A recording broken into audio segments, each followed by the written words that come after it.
Hello everybody and welcome. In this video I will show you how to install application for your speaker Amazon Echo Spot on your iOS device.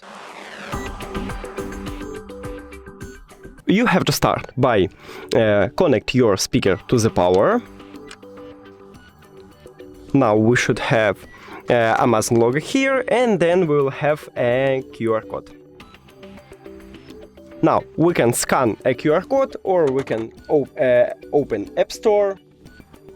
Now go to search, click on search line and write Amazon Alexa.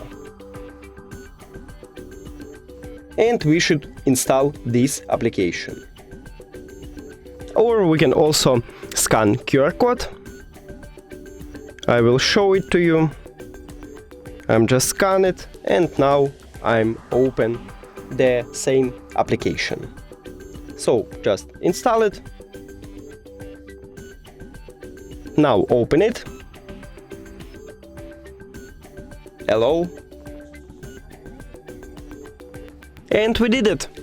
Thank you for watching this video. If you found it helpful, please consider subscribing to the channel and leave the like on the video. It's really important to us. See you later.